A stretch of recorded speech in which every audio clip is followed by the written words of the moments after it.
I'm excited to be joined here today by Saad, my good friend from Data Robot Days. And man, I haven't seen you in forever. Let's kind of catch up. What you been up to the last few years? Yeah, the past few years, so I recently just ended a time at Saudi Arabia. I was like maybe the first and last like non-Saudi government official, helping out with the Hajj and Umrah minister. You were a government official there? Yeah, which is strange. Like it's a Oh. very unusual thing to happen. Hmm. So I did that for 2 years. Were you Before that, elected? hmm? Were you elected? No, no. Oh, I see. So it was just an appointment within one of the ministries, and so did that for 2 years. As you What know, did you before do that. there? Hmm? What did you do there? So you know, so you know, like the Ministry of Hajj and Umrah. It's like the ministry responsible for like the Muslim pilgrimage to Mecca and Medina. So just advising the minister on just about everything. It's a very interesting field because it's a microcosm of everything. You see like every country, you see all their data, Mhm. you wrangling with climate change and like heat, and you're dealing. And so these an interesting context. It was a very closed place that has just now opened up. So not only do you learn about that country, but you learn about how humans are like when you go from a closed situation to an open situation. We had the same kind of thing with Cuba and Myanmar and Russia at some point. So Saudi's like the latest to join this like closed to open transition. And so that was very interesting to see that. Worked a lot with the city of Medina, and just being a AI guy, couldn't help myself. Got involved with a bunch of AI stuff, and yeah, just kind of what you'd expect. How did you get pulled into that? That's fascinating. Yeah. So basically like it came out of the blue. Back when I was at McKinsey, I really wanted to do a project that McKinsey had with the Ministry of Hajj and Umrah, but I couldn't go because first year consultants can't do foreign work. So from that study, somebody from the BCG side ended up on the Saudi side ended up becoming a kind of like the chief strategy officer. So he wanted to recruit somebody, but that person couldn't go. But they recommended me, their family friends, and so I just kind of got a call out of the blue. I was at Jasper at the time, so Jasper is this generative AI company, and they. Jasper was great, but I was kind of like ready to start my own company. So I was like ready to kind of think about the next thing. But then I get this call, and it's like if you're Catholic, it's like if the Pope asks you to do something, like to work on Hajj and Umrah. It's not the same thing, but it's like it's really hard to say no. And so I was like, okay, and I went, and it was a really wonderful experience. There's a lot of challenging things and a lot of valuable things that happened, but very glad the experience happened. You're saying Hajj and Roma? Hajj and Umrah. So Hajj is like the Umrah. major pilgrimage to Mecca that Ah. Muslims make, and then Umrah is like the minor pilgrimage. Ah, okay. Wow, that's cool. And you said there's AI involved in that work. Well, How did AI connect to the work you were doing? Air's involved a little bit with that work. It was more so just their broader Saudi ecosystem. As you know, I'm a partner at a VC firm, so I have like random stuff happening on the side always. And so within the Hajj and Umrah itself, just to be honest, like not much really. Like I was a little bit involved with the strategy of redoing their digital platform, like Nusuk, which is like how the Saudi government manages like Hajj and Umrah digitally abroad. And it's a pretty big app now. It had a lot of user complaints from years ago, Wait, and it wait. had. What would you do in this app? Is it like a So it's like scheduling it's app? like booking the pilgrimage package, Ah, booking so it's like permits a and site like a visits. like a travel agency kind of situation. Yeah, very similar. Gotcha. So we And we fixed that up. it's handled through the government.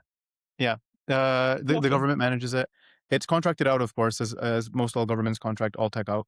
But we did the strategy, and a lot of the credit goes to the new managers of it. They did a really good job kind of rebooting it. It went from going like 1 star on the App Store to like 5 stars. Wow. And there's a little bit of AI in that. I've actually been kind of like pitching them some like AI capabilities now, but most of the AI stuff was like outside of the ministry, like just Mm. me like doing stuff. Okay, like what? So, for instance, I'm a supporter of. I don't know if I'm actually able to speak to a lot of it now, but like as a VC, I invest in semiconductors. So we invested in etched, here in the U.S. ASIC chips that do, um, you know, transformer models inference scaling. So they're like 1/8 the cost of a GPU, and that company's been doing really well. So like uh, so in Saudi, it's more of like I just try to understand their various initiatives that are in AI, and then if there's something that I feel like it's good to advise or build on. I, did that. And so, and there's some continuing things from there, but because some of it's in motion, I'm not sure if I'm able to speak about it. Understood. Now, did you find that working with a government entity made things faster or slower? Because I find certainly in the U.S. working with the government tends to slow everything down because it's very political and so on. But I would think that with like in China, you kind of hear the opposite, right? You kind of hear like, okay, if the government decides to do it, it's going to happen. It's going to happen fast, kind of thing. I As you guess, know, like it's such a specific thing per context and country and moment and use case. Like there's just things you can't do without the government. Like in the US, of course, you can't do anything with defense without the Department of Defense. It's just impossible. And so similarly, like in Saudi, there's just a lot of things that are simply impossible without government. And some things that, are impossible with government. And so it's very much case based. There's like definitely a need and a want to get things to go into ship, and it's very much a success indicator how much top down buy-in that there is. Uh, that something will get funded. That something will get revenue is a completely different story. Like I guess the government can guide where investment works, but only the market can guide where revenue works. yeah, certainly that seems to be the case in the U.S., right? That really all they can do is spend money. Hmm. So what are they The spending money on AI wise? I'm so fascinated by this because in the US, as you know, I mean, you've seen the congressional hearings, right, where the congressmen are like grilling some executive about whether or not their phone is tracking them, or and it just becomes really obvious that the government officials have no concept of how any technology works at all. mm. And it's like, how are these people supposed to do what their job is when it comes to like regulating and growing and all that kind of stuff? Do you find the same in Saudi Arabia? well, uh, hmm. Things are changing very quickly, and I don't think anybody, even in the tech space, like tech people don't know what AI will do, right? Like they just know how the tech works. And I remember even with ChatGPT, like they were surprised, like the ChatGPT was successful, like back in the early days. Like nobody can really predict what happens or what these things do, and that's true for US tech companies. It's true for the US government, and it's true for any foreign government as well. They're all just trying to like ride this new horse and like learn about it at the same time. um and so uh like definitely a lot of missteps, right? Like I think we see that publicly, like a lot of public missteps, a lot of wasted money. Even in the US, before the US Department of Energy grants work with Tesla, they had failed. I think the company was called Solara. They just put like all this money into Solara and the company completely flopped. So I think on principles, like it's always good to have a policy that's built for like readiness and that's built for like resilience and multiple outcomes. So there's a sense, there's a couple professors in Stanford who are working on this. They're not just like, oh, I predict AI will do this, let's fund that. It's more of like, here's all the scenarios we're thinking, and no matter what, we'll need A, B, and C. So let's invest in A, B, and C. And we know that, so I think that's sort of like scenario based backwards approach. Start small investments and scale into what works, much like a VC, but just with a bit of a longer time scale. I think that tends to work better than any of the sort of like deterministic, here's the future, let's build that sort of a thing from government. I think individual startups and entrepreneurs can do different things, but different people play different roles in that ecosystem. Hmm. So you think the main place where governments are playing in the AI space is strictly funding. It's not actual AI applications or AI integrations with government services or anything like that. Um, No, no. I think there's quite a few roles. So I think governments can procure and like they can be like the first movers themselves. I think they can fund and give grants. Like I think the DOE grants have been really great for tech transfer in the US. DARPA grants have been fantastic as well. I think there's a lot of papers out of MIT about like funding cyclotron road, funding research laboratories. So those are great uses as well. Like Jennifer Doudna, this amazing scientist who like advocates for genetic research, like very much an advocate for like scientific core research. So I think R&D, I think procurement, I think company based grants too. Sometimes like Bill Gates has this thing called what's it called? It's like the green premium or something. Like how green technologies aren't economically viable yet because they're so much more expensive. So you have to like subsidize the premium until it becomes scaled. Then once it's scalable, then it's like viable. So I think government can play roles in that sort of a thing.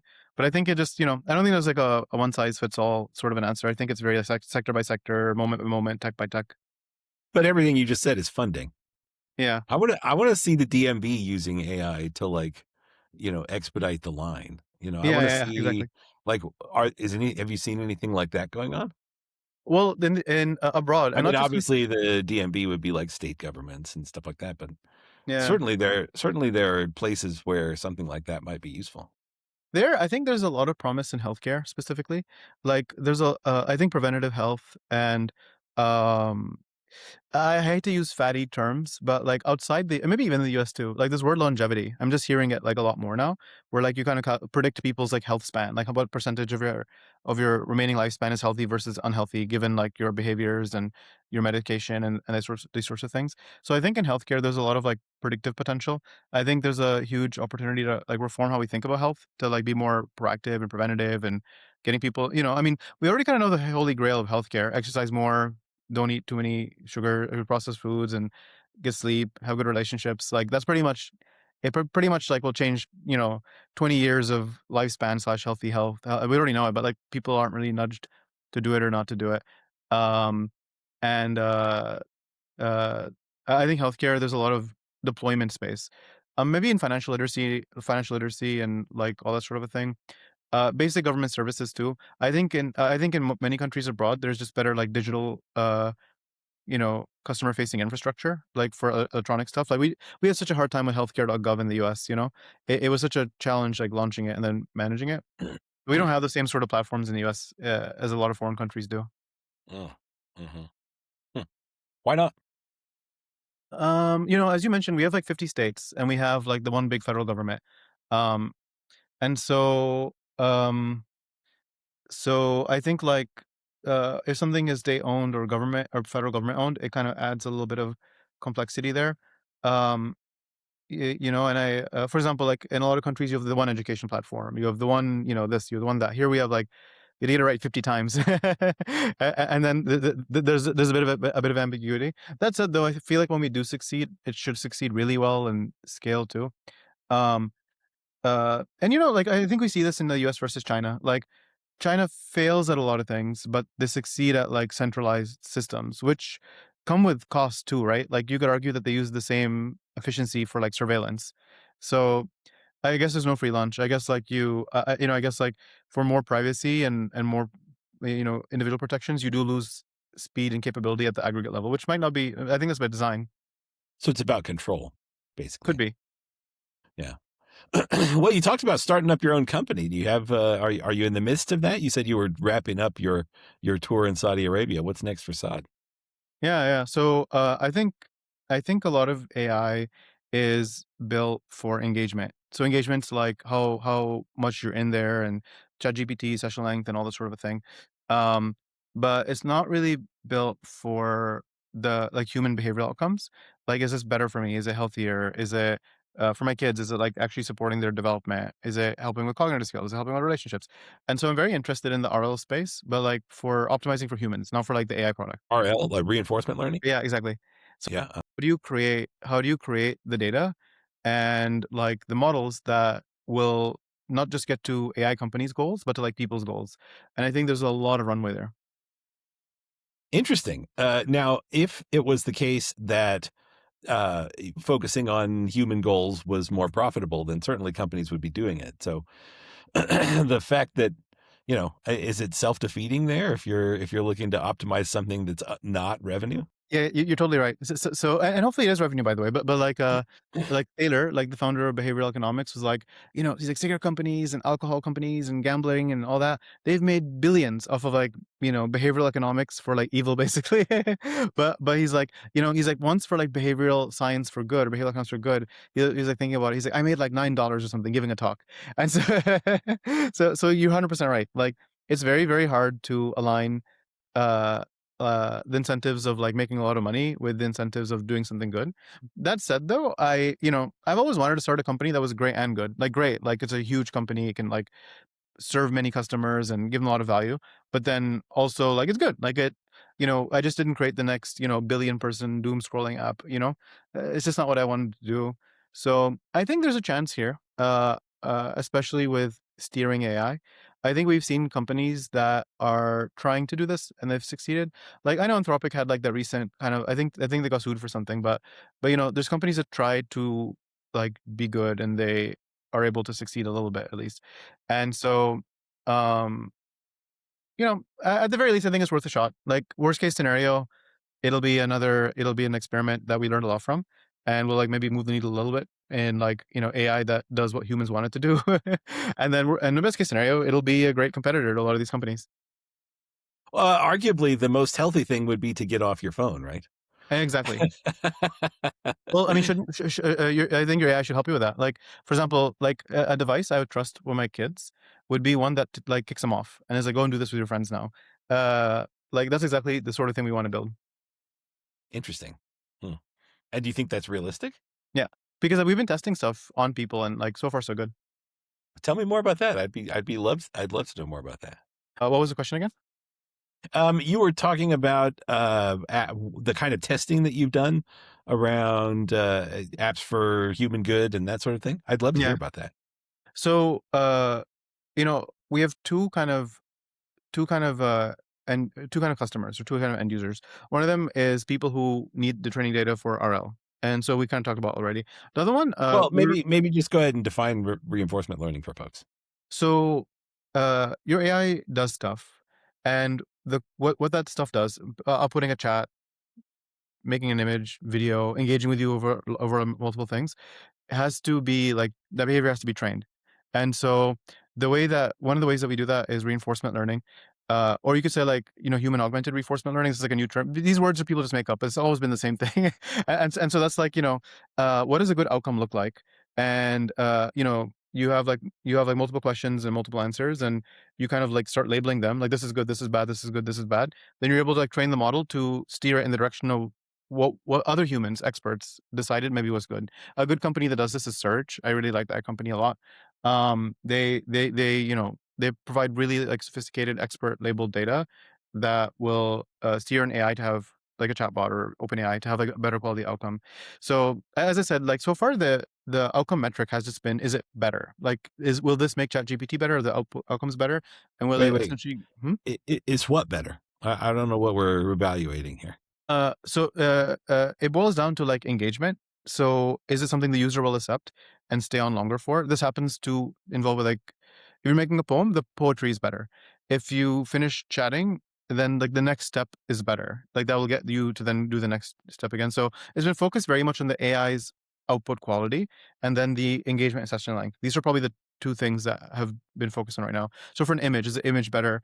Was the prompt you used to get the image aligned with what you had wanted and the image outcome was, stuff like that. So it boils down to, you could say, very roughly quality and then like engagement, like the length of it keeping you there, which is not dissimilar to like Facebook or Twitter. Like it's more or Yeah, no, less no. how much, Yeah, yeah. everybody's optimizing to keep eyeballs on the screen for sure. Exactly. And Gotcha. so like a more human optimized AI would almost, not, it would not, as you had pointed out, it would not do that. Like as a parent, what's the sort of behavior I would want a device for my kid to have? The kids were having fun. To them, it looks like a game, right? It's like a fun Mario or something. However, it's like, oh, okay, like one of the NPCs spoke in Spanish or Italian, whatever, 10% of the time because they wanted them to learn this language. So, oh wow, they're by accident getting education. And then like, we know the social behavior and playing outside is really great. So either like the app or the game itself got the kids to go outside and play and like, collaborate, or it was like, hey, like go and here's some gardening tips. Go do gardening or go play with your friends or play basketball for 2 hours and come tell me your score later. It would actually like not only know that, but it would know how to appropriately nudge such that the action happened. And so I think as we transition to like one-to-one chatbot models that are just with you and the thing, and we move more to like, there's a lot of people like Yan LeCun and Fei Fei at Stanford. They're moving more to like real world models and these things.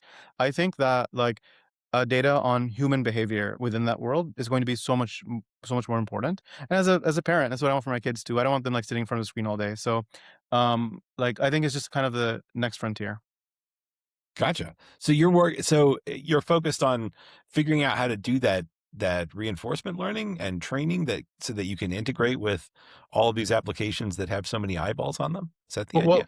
We have two customers. So one of them is like we'll come up with really good data, and we want to make a dent on the rest of the ecosystem. So that's us as like a reinforcement learning business.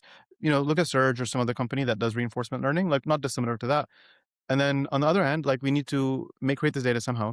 And so the way that we would do it is through like applications and games that like people just like. And so we generally hate the word gamification because gamification is like used only by people who don't know how video games work.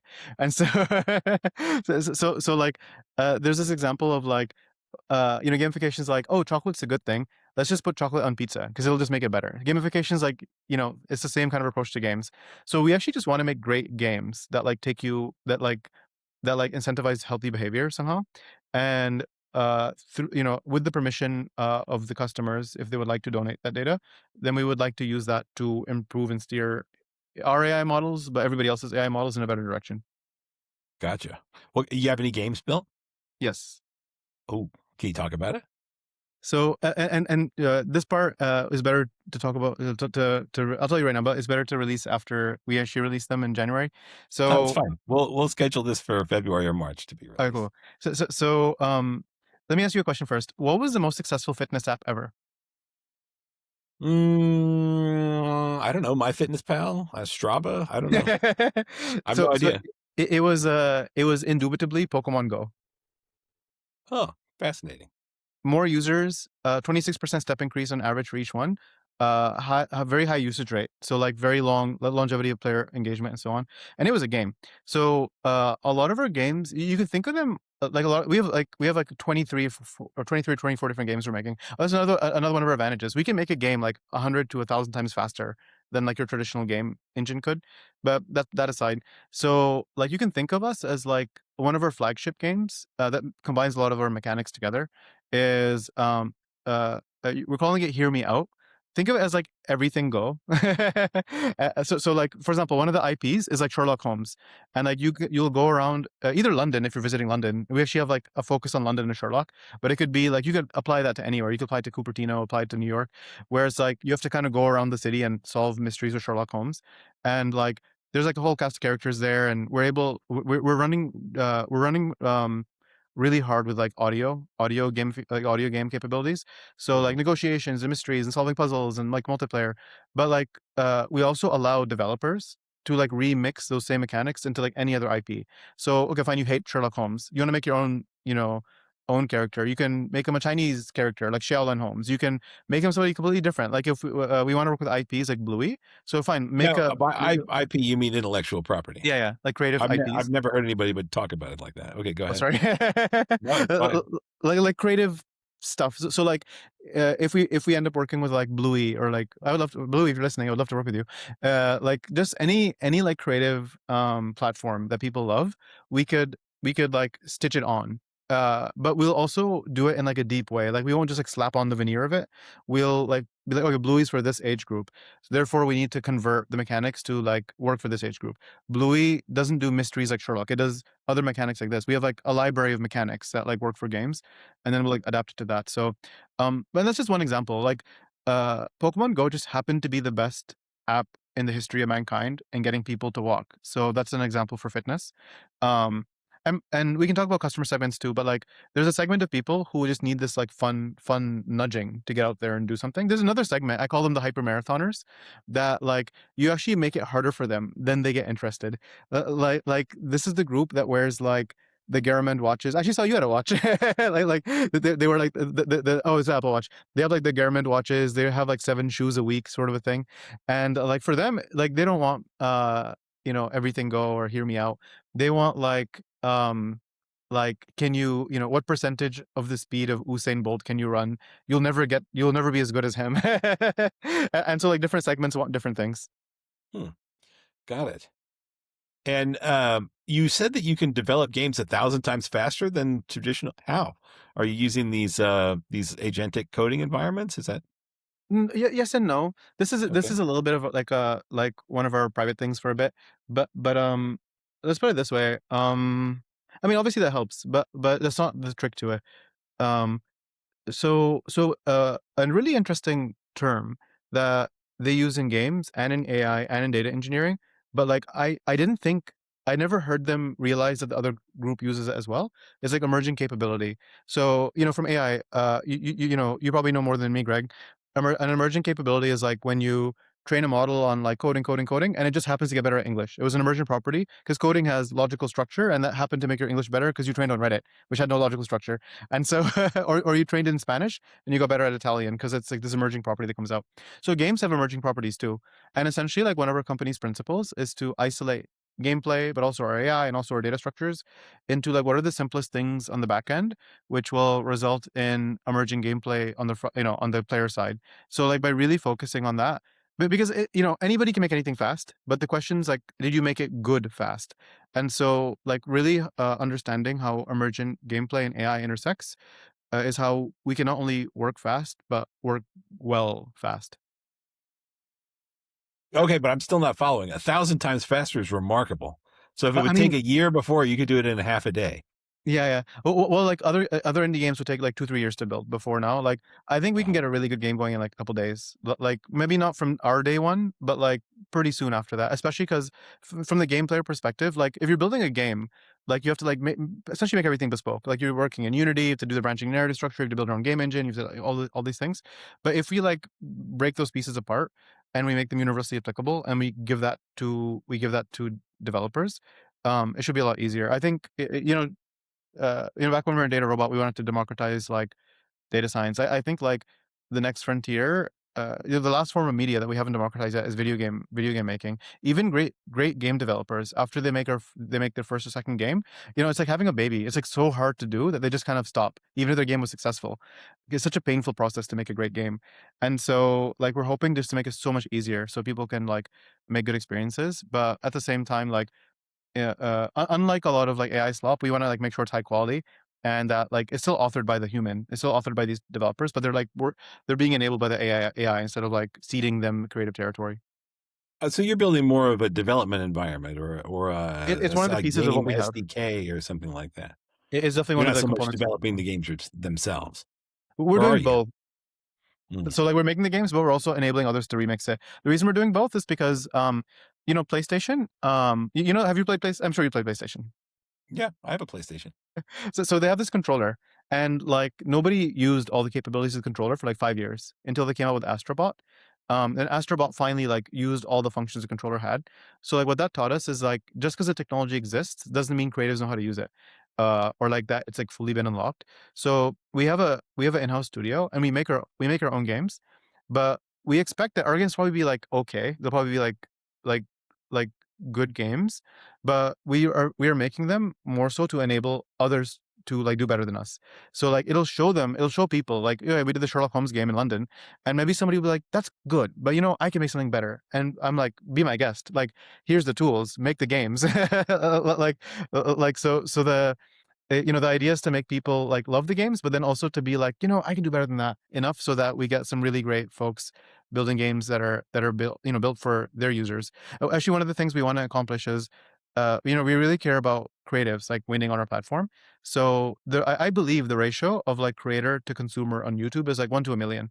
So like typically like for every 1 million views, the, Really? it's pretty One to a lopsided. Very million? few creators win the market. Um, Oh, I see what you mean. we want to enable more of like smaller communities to play games. So like I'm thinking of as like audience bubbles because like there's only so much eyeball time. Unless you like disrupt the architecture of like eyeball time, to allow like fewer people to win more instead of one group, small people winning a lot, you're just not going to get much creative diversity. So like we want small games to win too. We want like a game that got 1,000 viewers, but those 1,000 people really loved it is a win for us. So that has to do with how you form communities on the platform. Hmm. Wow. So it's pretty ambitious. Where can I play these games? Can I play one? In January, yes. Just today we like migrated and redid our whole CI/CD thing, and so very soon I'll send it to you afterwards. Okay. Yeah. Awesome. I can't wait to try it. Nice. What game would you make? You know what I really want is I want my phone to listen to everything that happens in my life Hmm. and like be useful. Do you know what I mean? Like I'm completely fine. I don't know if you've ever had it happen, but you're sitting talking about like fantasy football with your buddy, and like the next day you're seeing ads for fantasy football on Facebook and all these other places, like, and everybody's like, oh, your phone's listening. I'm Yeah. like, finally my phone's listening. Like, I carry this thing around with me all the time. I want it to be listening to everything that's going on. I want it to know it's happening so that, if I forget about my dentist appointment, I get a notification that's like, oh, you scheduled a dentist appointment yesterday and you forgot to put it in your calendar. You need to leave now to get there. Like, I want that. That's what I want. I feel like that You would know, make the quality of my life dramatically better. one question, then just an idea. Question is, do you care about privacy? Or in other words, how do you care about privacy? Like, what's your orientation towards it? Well, I like Apple's approach to a lot of what they're doing happens on the device, and it's not sort of going out to to some third party. So like you know edge, like, models that are predicting and listening and stuff like that. The more that can happen on the device, it definitely seems better. But then the models are huge, so I don't know how feasible that is. Yeah, no, no. I think there's a big future in like on-device inference and on-device, and there's ways to use, as you know, like using federated learning to keep the private information on your device and non-private stuff send it off. There's a company, a Y Combinator company called Blue that's trying this right now, but I'm sure like of all companies, Apple's probably going to like lean into it pretty heavily. Well, the devices are so powerful these days. It's Y- not super surprising. But I Yeah, mean, I'd even be willing to carry around a spare device that's its only job. I actually ordered a few of them. There was a company called Limitless, I think is the name of it. yeah. And they had a little, like, a dongle that you'd wear like around your neck. Or you could like magnet it onto your That's right. clothes. And I believe they're acquired by Facebook recently, weren't they? I think so. I think I saw that on LinkedIn. But I got their device and I think they're cutting off support for it actually. Like, they said existing devices are going to continue working, but like they're not going to do it anymore. Like, I Yeah. guess Facebook is like co-opting the technology or something like that. But I wore it for a bit. The main problem is it doesn't do a good job of distinguishing between like TV and real life. Yes. I've talked about this before. It was like I was watching Vampire Diaries with my wife, and so like all of a sudden my day summaries are getting polluted with like vampires and werewolves and stuff Yeah. in weird ways. So it'd be like, okay, I see what happened there, but I don't like it. That's funny. But by the way, that's a solved problem now too. Like Gemini's been. I have to give my hats off to Gemini. Like they've been doing a really good job with like their voice models. Um, I think it's very solvable. Like it's just simple voice detection, context detection. Well, nobody's done it. I guess the hardware component is hard. I don't know, but we're carrying around the hardware in our pockets. I don't know. How do you feel about the privacy stuff? I mean, do Well, you care? I care for my kids, like the idea of like children's data going to Meta isn't something I'm excited about. The and then like what do you do with it too? That's why like I think the root of it is like what is the intent of this device? Like if it's a social media company, their intent is engagement and selling you as advertising fodder. Um, I think the company, that's the parent company that I would trust with this, like it would just need to be a mission and incentive aligned, which you know I don't know which ones are. And so, I think there has to be that. I think I would, uh, technologically, uh, there's a way to have perfect privacy and to have the capabilities you want now, right? With edge inference, and by using federated learning to send the required data only to the cloud for training or whatever. So now that we can do that, I don't know why we wouldn't do it. I think it's better, it's cheaper, in terms of inference cost. It's There's less lower profitable. is profitable, yeah. I think it'd It's be profitable. less profitable. Is it? I don't know. I mean, certainly, like, what do they say, that if you can't see the company's like product, it's you, kind of thing. You know what I mean? Like, Yeah. No, I think you could pay for this one. So, and because the inference is on the edge, like, I don't think it even has to be a subscription. Like, it could just be a device that does really good inference, and if you want to have, like, premium or whatever services and connect to the internet and do all that stuff, like, maybe you pay for a subscription for that, but, like, in theory, like, we should be able to make very shortly, and as our models are getting smaller, our edge inference is getting better, the capabilities are there, like, federated learning is pretty advanced. Like, I think we should be able to come up with a model that you don't have to pay forever cloud subscription to do some of what don't you're saying. have to. Well, if you want to like do the federated learning thing and sync it up to the cloud and have other tools. Probably for that you need a subscription, like you do for everything. But Well, I like, mean, that's the business model these days. Like you can't even use Quicken without paying a subscription, even though it's a fixed piece of software. And like they've changed everything so that it has to be a subscription these days. It's but if kind you of have a toxic. but if you have a device that's not using any cloud infrastructure, it's just doing the inference on the device. Um, and like it does everything it like records your transcript, it can convert it to notes. Maybe once in a while you can just bluetooth it or connect it to your laptop, and it'll like upload everything that you can do whatever you want. Like a subscription is justified when the parent company is doing continuous work, right? Like it's hosting your stuff on its cloud, it's doing the compute, it's blah blah blah.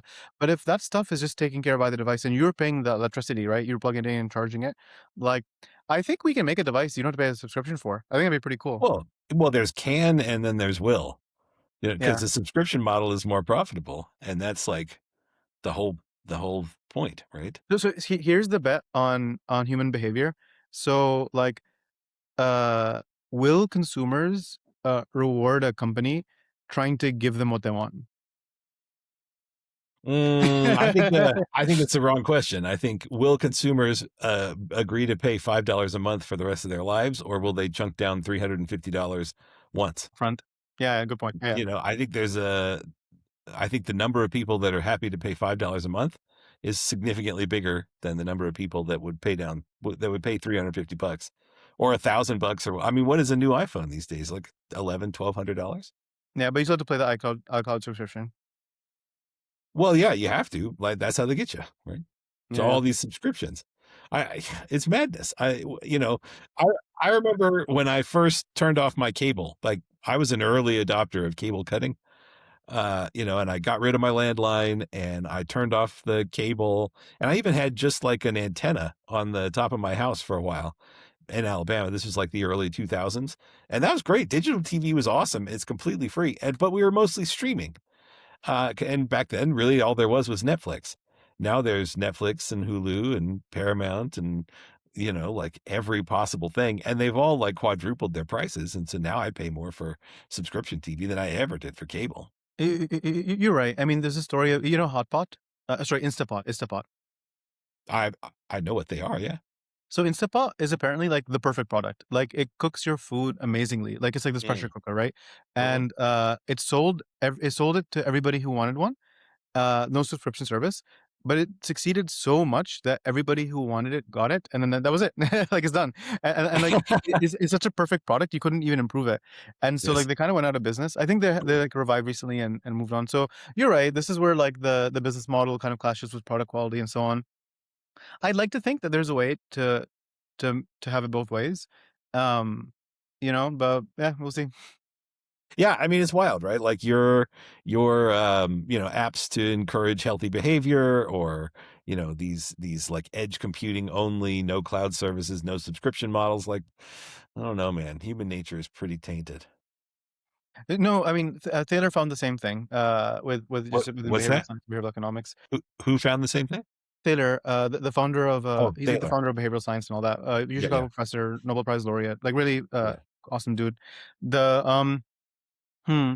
He did find the same thing. I mean, I think a lot of science does not apply to human behavior because humans keep on changing, whereas atoms and bits are always the same, you know? However, like I do think some principles transfer over. So one principle I think is like Isaac Newton's third law: every action has an equal and opposite reaction. I think when people get so fed up with something, they start looking for the opposite. So as yourself, I think people are getting fed up with subscriptions and like infinite subscriptions. I think they're getting fed up with like a number of things. So like we can always figure out tech and we can always figure out design and all these things, but like sometimes you have to solve for this like ephemeral moment of like consumer behavior that's like different. So I, as a parent, want something that is not always linked to the cloud for my kids. I met a ton of parents who do, like they're pretty desperate for it. uh I would like something that they can just have and I don't have to like worry about the monthly bill. And I would pay money for it, honestly, a lot of the team members at my company that's how they kind of like joined. It's like, yeah, let's build this thing. But we'll see. I think you're completely right. Like it's much easier to sell $5 a month and this and that, but like and even I provided you the use case of the case study of like how when it doesn't work with like Instapot, the perfect pressure cooker. But but maybe, one way to have it both ways is you sell that product and there's like a kind of a premium additional offering. And I think what it establishes, it doesn't establish the tech, nor does it establish the business model, but it establishes the brand. Like it establishes like this is a brand that I like and I kind of trust it. Whereas like I think by nature people like don't trust some companies, like like a Meta or so on. Like there's just some inherent mistrust there. Yeah, And I think and rightly so. what I learned from like actually, I don't know if I can mention this company's name, but there's companies that that like they sell on brand, they don't sell on like just product specs. So it's a bit of a bet on consumer behavior. Yeah. Was going to ask you. Um, hmm, I forgot completely what I was going to ask you. Sorry, What's the name of your company? partake. Partake. Yeah. PARTAKE.com.AI. .ai. This is somebody Dot else's AI. .com. I got Yeah. let's partake .com, and then I don't think the person using partake.com is using it, but it was like $100,000, so I'm not gonna spend that on a Yeah. domain. Yeah. Yeah. Exactly. Yeah. Yeah. Zorv.com is owned by some defunct vacation rental thing or something. And we've never been able to get it. So yeah, it's just Yeah. Zorv.ai. So so your launch is in January. And how many people do you have working on the product? Just 4 right now. So we haven't raised yet. We're raising in January just because we wanted to, like, sort out some enterprise BD contracts that might be coming through, and, that'll obviously help the valuation a little bit. And, just wanted to, like, you know, figure things out. I do respect this company, Surge. They never raised a single dollar, and they managed to make $1 billion in revenue. Crazy. So and I Well, watched that's this interview handy. with Steve Jobs. Even after Apple IPO'd, it was 50% employee owned. Like these are things that we aspire to, like being employee owned, not having to take VC money. But I don't know if we'll be able to escape all that. So I've been trying to delay the raise as much as possible and keep it as small as possible. But we'll see what happens. Right. Got it. And are your customers individuals or businesses or developers or? Our wedge and go to market is B2B. We're calling ourselves a B2B2C kind of company. Um, and but like we'll always care about the end user even though we're not selling to them in the beginning. We have a couple of different business models. One of them is to the RL side, one of them is to the B2B side.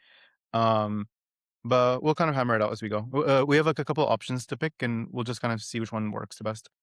What sort of business would buy your product? So on the RL side, your typical research laboratories that are training models that need the data. I think especially the folks who are getting interested in spatial and world models are a very interesting, group of customers. And then on the game side, so like if you once again, we have a lot of games, but if you just think about Hear Me Out, like the one that's outside, then who are people who have problems with like foot traffic, who are relevant sites to visit, like museum, cultural sites, events like South by Southwest, and so on. So we can procedurally make the games that will fit into their site without like needing to do anything bespoke. That said, though, like if they have specific goals, like more foot traffic, selling more tickets, turning one-time visits into annual visits, turning annual visits into merchandise sales in the post, all that sort of thing. So there's probably like ways that we can help them with that. And so all these sites and events and cultural things, it's like our first kind of vertical, but we have like 5 or 6 different verticals we can approach. Kind of an augmented reality kind of thing. So Yeah. you'd stage it at a location and then organizations would pay you to make cool things happen at that organization in order to increase foot traffic. 1,000,000%. But we're, instead of calling it augmented reality, which it kind of is, because like that's like this construct of like the reality is being augmented for you to explore. We're thinking about it more as like cooperative reality, because like we emphasize the relationship between you and things and places, but we more so emphasize the relationship between you and other people and your AI. Like we want the AI NPCs. We want them to like actually help you in your life. Like this one will speak to you in the language you want to learn. This one is kind of like your fitness coach, and you'll be like, Yes. "Hey, get off this platform, go run." And so, like, I think the word cooperative, it emphasizes relationships more than like you and things, like you and things and places. Also, like, I'll just be honest and credit the guy. In the 1960s, there was this computer scientist named Licklider out of MIT.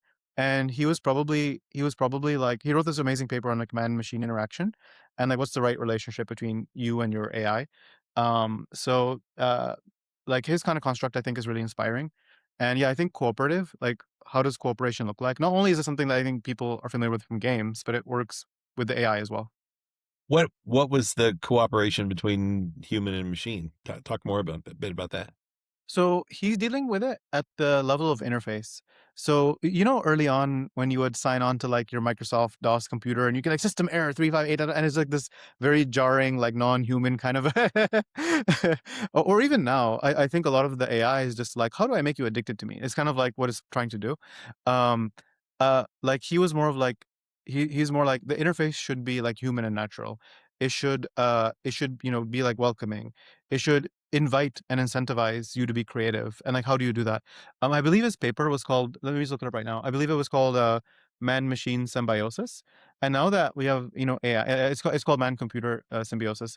Now that you have this very, like, I think AI is a very intimate technology. Like, people treat it like their therapist or their friend or anything. So I think it's a very important time to take a step back and think about what we want that relationship to be like, and not just like from a one-to-one level, but like from like us and our kids, their like child development.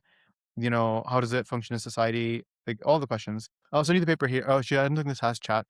But it's just called Man Computer Symbiosis by Licklider. I think it's a must read for anybody now. He's a really cool guy. JCR Licklider, 1960s. Worth a read. Got it. Awesome. Well, I'm super pumped to hear about all the cool things that you're doing. Anything else you want to promote while we're chatting? Um, let's see, all about optimizing AI for human outcomes rather than engagement.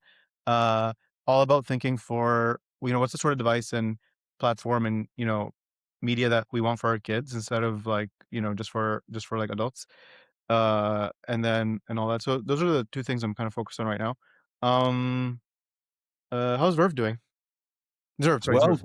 yeah, Zerv, we're growing really rapidly. It's Zerv is a development environment for data scientists, right? So writing code to interact with your data and build pipelines and do analytics and build models and all that sort of thing.